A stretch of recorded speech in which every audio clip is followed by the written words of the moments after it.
Again? Something like that. With you, it'll probably be longer.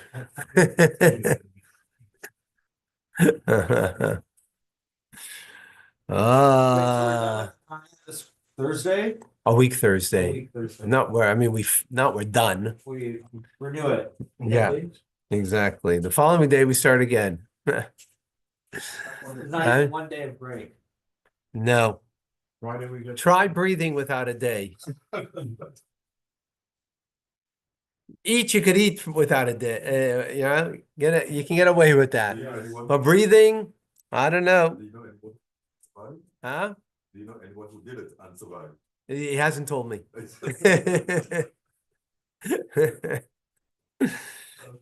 Yes, learning Tanya is breathing air. Learning Torah is breathing air. Doing mitzvahs is breathing air. It's life itself. That's actually, yeah, just like air gives us life, all the more so actually, because physical air gives us physical life, right? Learning Tanya is a spiritual life. Doing a mitzvah gives us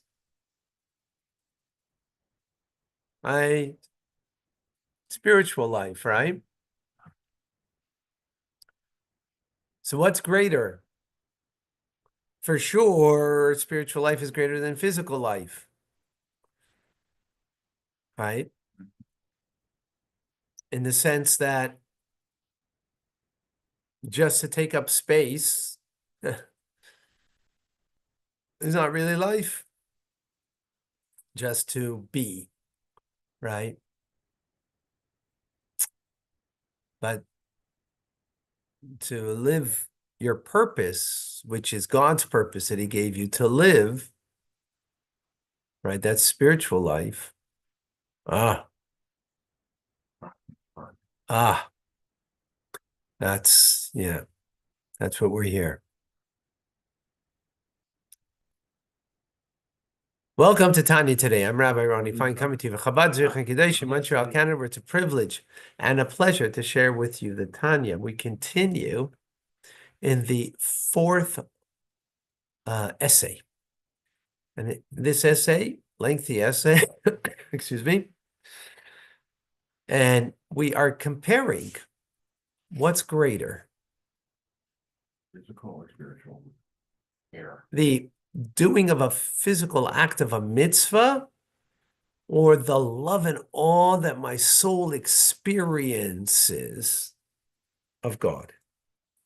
Intuitively, we would think the love and awe that we experience intuitively would be greater because it's the love and awe of God. Doing a mitzvah, on the other hand, it's just an act. And in that act, you might not be so sincere, may not be so heartfelt. Now, of course, heartfelt and sincere in the act is the ultimate, no doubt about that. But to appreciate that the act of a mitzvah is greater than the feelings that we have towards God of love and awe that the soul has, that we experience. And we're talking about love and awe of God here. We don't mean through, in comparison to doing the mitzvah. Like you're standing at the Grand Canyon and you're like in awe. Wow. Or something happened like, awesome. That you sense the presence of God, that it's so real. That's pretty formidable and seemingly valuable. It's not as valuable as the act of doing a mitzvah, taking a coin and putting it into charity, as putting on your tefillin, observing Shabbos and the like. Yeah, so now we're going to explain Kabbalistically why. What's going on over here? What is the Kabbalah behind it? So before we get there, This is the name of God, Tetragrammaton. Yud K Vav K. Right? Now, this is the way, but every letter has a pronunciation to it. Yud, right, and a Hey, and a Vav and a Hey. So if you were to write it out, how would you write it out? So Yud would be spelled Yud Vav Dalid. That doesn't change. It's the letter Yud, it's the smallest letter, so it's Chachma, it doesn't change. It's the point, right? So it can only be spelled that way. Yud Vav Dalid, right? How you're pronouncing the letter. How do you pronounce Hey? How would you write Hey? What's the hay with two dots? In Hebrew. No, to write it out, how you pronounce it. Yeah, yeah. So it could be Hey Hey, Hey Yud, Oh, right? It could be Hey Yud, right? Or it could be Hey Aleph. They all pronounce Hey. So you'll have that twice. And then Vav. How do you write that? Vav, Vav Vav is one way. Vav Aleph Vav is also Vav. And Vav Yud Vav is also, right? You got that? Yeah. So all those different combinations, or they're based on combinations, right? So you will get different than numeric values of God's name. And you have 4 of them. And that's why in Kabbalah, they'll speak about Shema, which is 40, a numeric value of 45. Shem Ban, which is 52. Ban base is 2, Nun is 50, right? Shem Av, which is 72, Ayin base, and Shem Sag, which is 63. There you have it. See how it's spelled out each letter?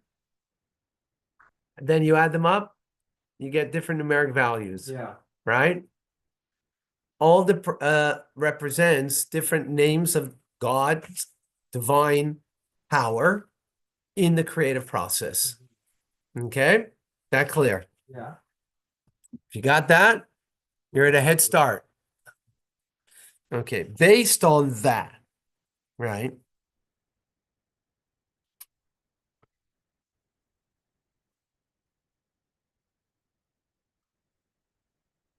There's 2 basic worlds, world of Tohu and Tikkun, Mhm. right? The world of Chaos. chaos and the world of Form. a form of Order. order. Thank you. The world of order, right? Chaos comes before order. In life, it's that way too. Right? Life, we live it that way. First, it's chaos and, huh? Syria. Yeah, I don't think you have to look that far. You can look at our own lives, right? Right. From the chaos, we try to create some order, right? Okay, but in a serious sense, the world of chaos is a greater world because the light is greater, and that's why there's chaos.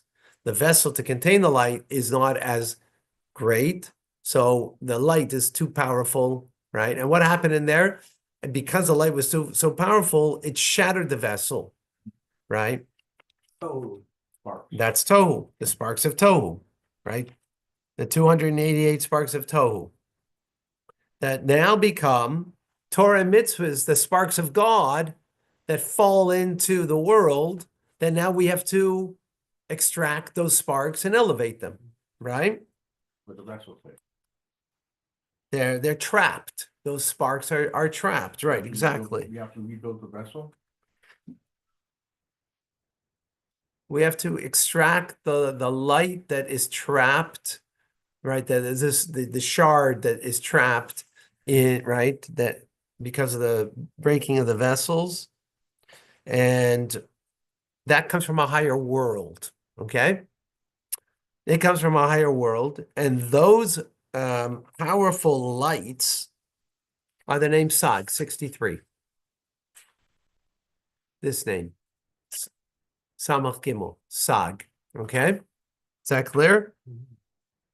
In other words, those sparks derive from the name of God, a superior name of God, then what? than my soul. The my soul comes from the world of tikkun, right? Comes from the world of tikkun, all right, the orderly world, and is an expression of the name of Ma 45. Okay, Yeah. that clear? Yeah. All right, so far so good. But so the first part of the word is an expression of tohu, and the second part of the word of the Shema. What no, what Shema?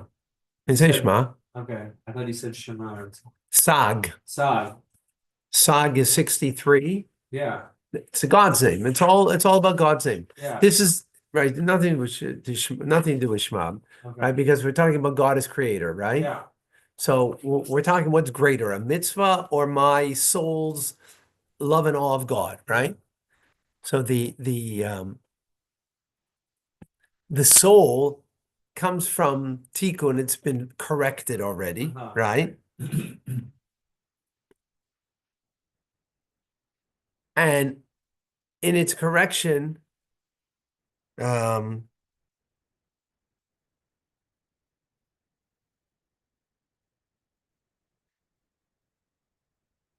it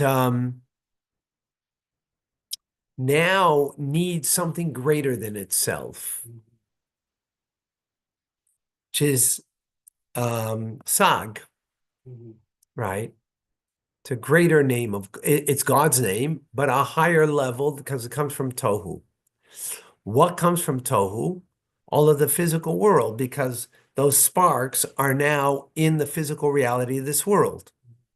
With this, then we can understand why is it that physical inanimate objects and animals and vegetation can nourish a human being. It's because it comes from a higher name in God of God's name, that the numeric value of 63, Sag. It has fallen further down, so it falls into the materiality of this world. And because of that, we could be nourished through it, literally, right? When we eat food. Well, think about it. How does it make sense that something that's lower than us has a capability of giving us nourishment?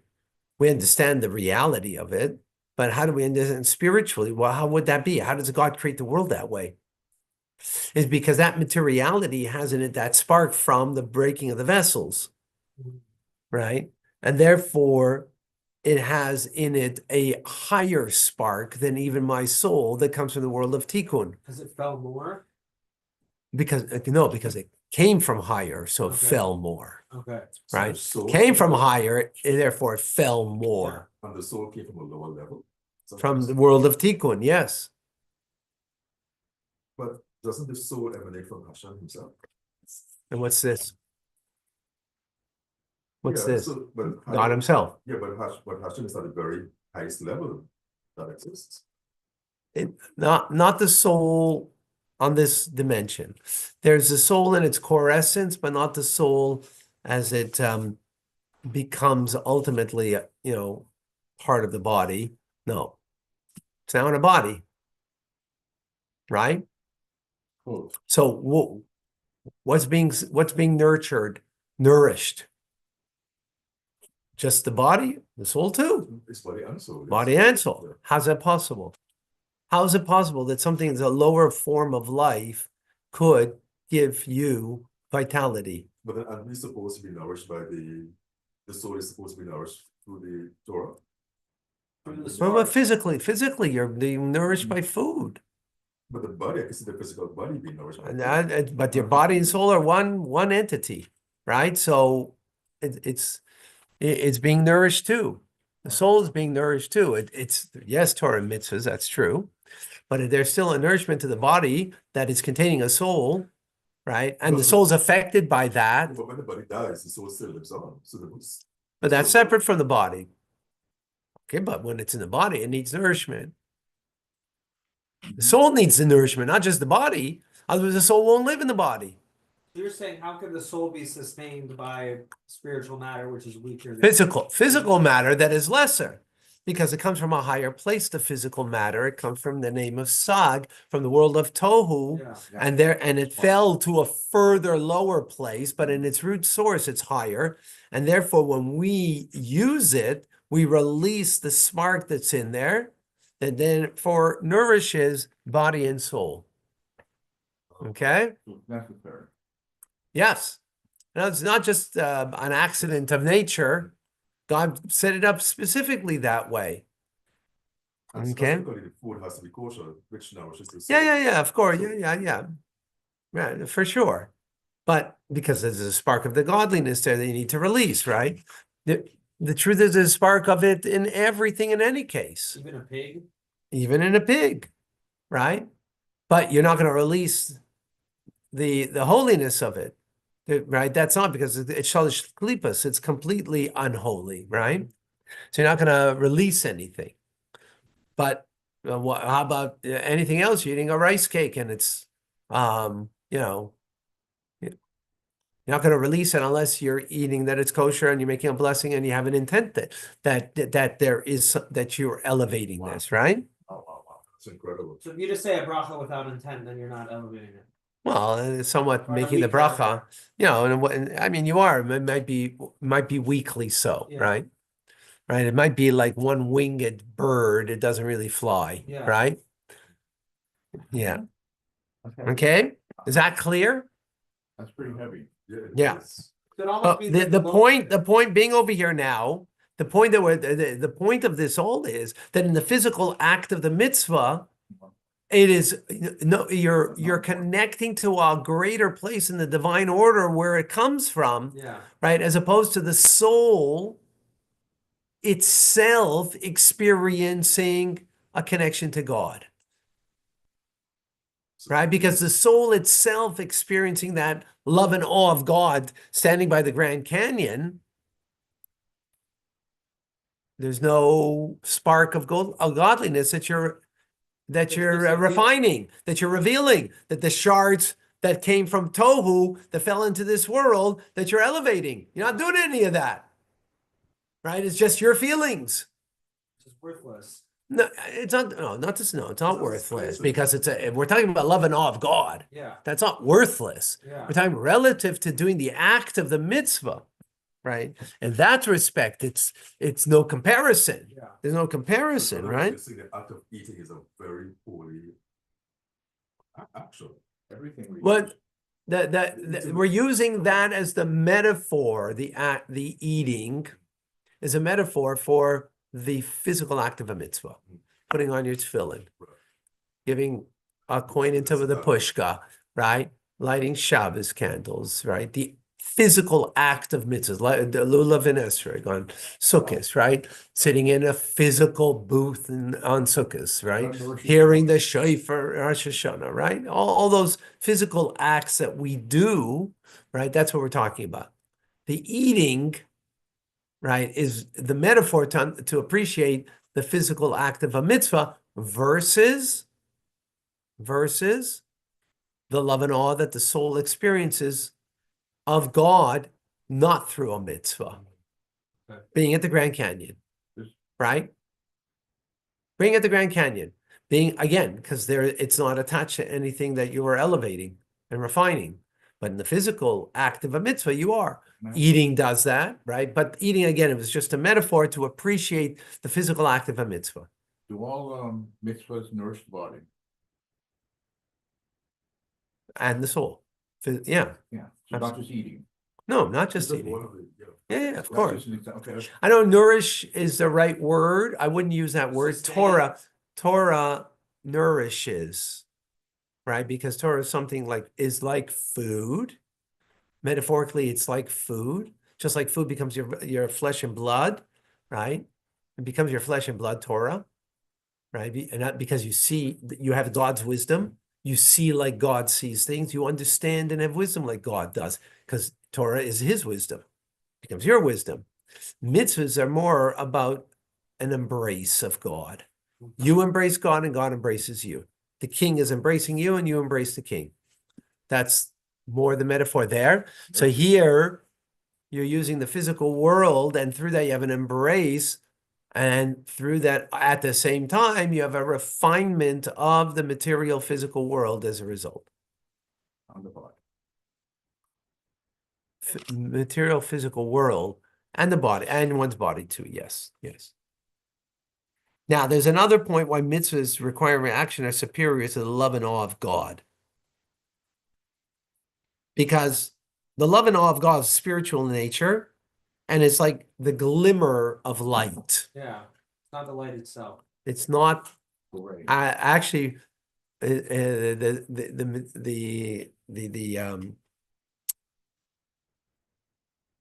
the metaphor is a seminal drop, because in the seminal drop you have the entire child, right?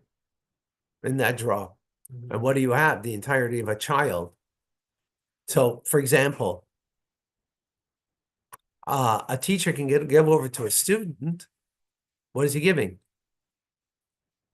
A ray of light of the teacher, right? Yeah. But that same teacher, through the seminal drop, is giving the essence of him into the child, not a ray. Got it? When you got that metaphor. No. I don't get how the ray and the seminal drop, like the ray is not like creating. Well, right now I'm teaching. You're not getting the essence of me. You're getting a ray of light of my wisdom. You're not getting the essence of my Yes, I wisdom. understand that. Okay? But my child and your child, Yeah. right, Yeah. have an essence of you through But they're the not through the you. seminal They're not drop. you. Through the drop, but they're not. Through you. okay, but they have an essence But of they- you. Okay. They have the essence of okay. you.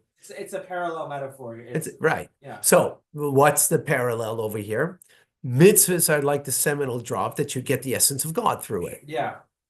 right? As opposed to Mhm. your love and awe of God, you're getting a glimmer of light. Or It's pretty important. Got it? give me some time just to put my brain together. But love and awe of God, like that can. Are you referring to just like You're at the Grand Canyon. We're not talking about doing it in the Prayer. mitzvah, not in the mitzvah or in prayer. Yeah, that's a mitzvah. Yeah. Talking about your love and awe that the soul experiences. If you're giving tzedakah and you're doing a love and awe, then that's the the optimum, right? That's not what the comparison is over here. Yeah. Comparison is my feelings towards God of love and awe, but not in the act of doing a mitzvah, in being at the perfect example is Grand Canyon too. Yeah. Wow, this is Beautiful. unreal. This is so beautiful, right? Amazing. So what do you do then at the Grand Canyon if you're in such a situation? You find a Jew. You find a Jew and put on tefillin with them. That's what you do. You're fine, or you give tzedakah. Right, yes. That's what you do, right? In other words, if you just leave it, right? Then not much came out. Then Something then came out. then there's right. Now another reason why. Another reason is because the whole purpose of creation is to draw down godliness into the world, as opposed to love and awe of God on its own is a departure from the world, right? That's what they do, right? Tibetan monks on top of the on top of the mountain, gazing their navels, right? In other words, the idea is removal from this world. Right? The nature of love and awe towards God, it would remove you from this world. But that's missing the point of creation. The whole point of creation is to draw godliness into this world. Yeah. That's what a mitzvah does. It draws godliness into this world through the act of a mitzvah. Below to above, above to below. Huh? Below to above, above to below. Yes, we initiate from below by our doing the act of the mitzvah that we initiate. We create a union above, and that draws down that union above, a male, female above of the divine attributes above, creates a union, and that begets new light, new life, right? Drawn down into this world. Uh-huh. Your health depends on it. Physical health. So you need both to, right? So you need to elevate yourself to create that union, but ultimately it's in order to bring down the light and to draw the light into this world. as opposed to the love of God, right, would be in and of its own, right, a departure from this world. Your soul is leaving, feeling, the leaving from this world. Yeah. Famous story with the Alter Rebbe himself, when he first came to the Mizitcher Magid to be a student. So the Magid gave his son, Avram the Malach, that they should learn together. Yeah. And they learned together. The Alter Rebbe is very proficient in the revealed parts of Torah, but not in the mysteries and the hidden secrets of Torah. So the Malach taught him that, and he taught him more than Nigla, right? Mhm.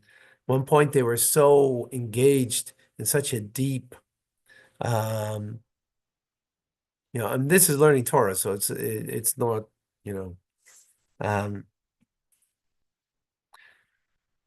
it's connecting with God's Torah as opposed to just the love and awe on its own, but brings out the idea. They were so enraptured in what they were learning that their soul was about to leave them, that the Alter Rebbe took a bagel and put butter on it and washed and ate, made a bracha, and just to ground himself. Mhm. In other words, the spiritual ecstasy was too great Yeah. that he was feeling that his soul was leaving him, that he needed to ground himself. Why? Because the point is to draw godliness into this world, not to be in a state of expiry. Mhm. Got to keep your feet on the ground. Yeah, and how do you do that? Do Right. mitzvahs. Yeah. That's the point. Yeah. That was the whole point. Do mitzvahs. Exactly. Is that connected? Keeping your feet on the ground means doing mitzvahs. Yeah. Exactly. Is that connected to the concept of arousal from or illicit arousal from? Yes. Yes. The arousal from below is because you are engaged in doing a physical act of a mitzvah, right? In that physical act of the mitzvah, with your awareness and involvement in that, right? Creates a union above, right? Creates a marriage, sort of a union, Okay. right? A connection, but a union, because every union begets life, right? Just like down here, a union begets life. So above, all the more so, begets a union that begets life, which is now that life to be drawn down into this world. Well, that's a metaphor for that, yeah. Oh, okay. A few days ago, there was the Hayam Yam where I spoke about giving the tzedakah before davening. Right. If I'm coming to shul and I see someone that's a homeless person and I give them tzedakah, is that tantamount to the same thing? Sure. But it's more of a. They're both mitzvahs, I guess. It's a mitzvah, yeah. Same thing. It's not either way. Oh. You put in the pushka, you give it to a Oh, yeah, person. yeah, yeah. Put in Just pushka, not give it to a anybody. person. It can be anyone, yeah, anyone, Same I thing. think. Rather than the pushka, you give it to the person. I don't know if there are degrees of. Fearing our, I don't know how to answer that question. What's that? He's not talking to Someone else was, Oh, okay. He's talking to the online world. yeah. At Sila, digital at Sila. Hmm. Because someone else you see them and you think you give them money, what they will do with it, so it's like. Liba, once we uncover the divine sparks, does that mean that we've hastened the coming of Mashiach? Yes, absolutely. Yeah, absolutely. Absolutely.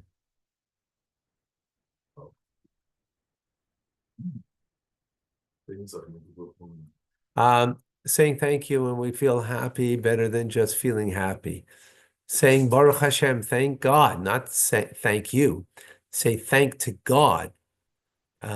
Yes, is a form of connection. Yep. We didn't do Sunday yet, right? I did. I gave over the. Yeah. It's about drawing down the. Yes. And that's when you say Baruch Hashem, you go down because Baruch is the whole idea of bringing down. Yeah.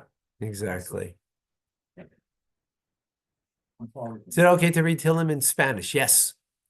You see, You like Ladino songs? Sure, absolutely. Yeah, yeah. Of course you can read in Spanish.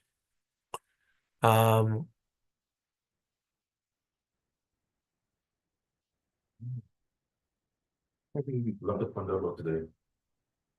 so mitzvahs can help your health. Everything, yeah. Kosher Yeah, helps, being grounded, yes. helps your health. Because All right, any questions here? No. Okay. Reminder tonight, we have Torah studies at 6:30 Eastern Standard Time. You don't want to miss Torah studies. motivation. And TRC, 8 p.m. Tanya Rabbi Community. Whoever wants more information about the Tanya Rabbi Community, you can go to tanyarabbi.org, not .com. It's not working for whatever reason. Really? Yeah. I'm Rabbi Ronnie Fine, coming to you from Chabad Zirchen Kadeshim in Montreal, Canada, where it's a privilege and a pleasure to share with you Tanya. Have an amazing, great day. Good Vach. Rambam coming up.